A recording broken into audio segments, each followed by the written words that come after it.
Tao po! May tao po ba dyan? Tao po! Tao po! Ano ba yun? Ang ingay-ingay nyo. May ginagawa yung tao. Magandang umaga po. Ako po si Taj at ang kasama ko pong kaibigan kong si Ian. Kami po ay representative ng Philippine Publishing Company po. At nagbebenta tapos, po kami ano ba ng yun? libro. Tingin nga niyan. Naglalaman po yan ng health, lifestyle at higit po sa lahat mga salita galing sa Biblia. Ganda pala to, no? O sige, balik na lang kayo sa susunod. Sige po.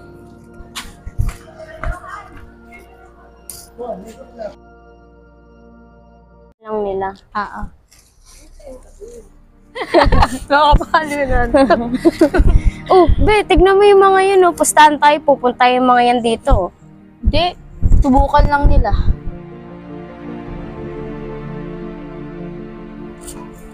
O, diba? Sabi ko sa'yo, eh. Kung nga, no. Magandang hapon po. Ako po si Taj at ang kaibigan ko pong si Ian. Kami po ay representative ng Philippine Publishing Company at nagtitinda po kami ng libro dito. O, ano naman ngayon? Wala naman kami pakialam dyan. Marami po kayo matututunan sa libro na to about po sa health, lifestyle at saka higit po sa lahat mga salita galing sa Biblia O, po. wala kami pakialam. Kukulit niya naman. Ayaw nga namin eh. Tara na, wala tayong matutunan dyan sa kanila.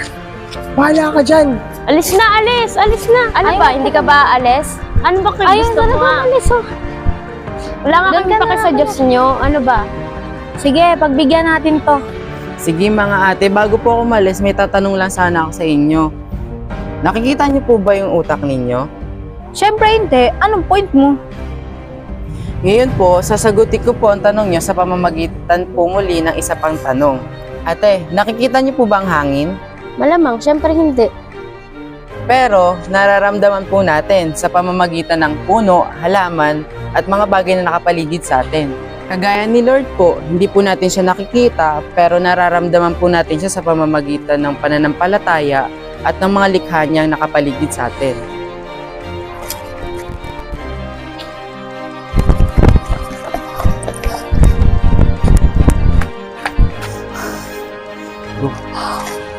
Bakit mo ba ito ginagawa sa akin? Pinapaiyak mo ko.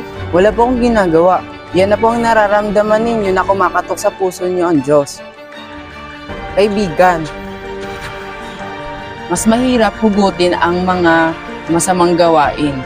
Isipin mo, mas mahirap hugutin ang pakong nakapako sa kamay ni Jesus.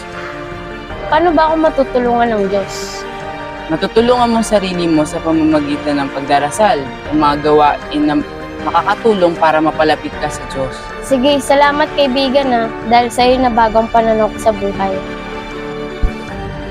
Mag-ingat ka. Saan na kaya yun? Tagal niya naman. Sinabi na kasi huwag na pumunta dun eh. Mapapahamak lang siya dun eh. Ayan, dyan ka na pala. Tagal mo. Saan ka pumunta? Sayang, hindi mo nasaksihan kung gaano kalakas ang kapangyarihan ng Diyos sa pagpapabago sa buhay ng tao. Oo nga, sayang naman. Tara na.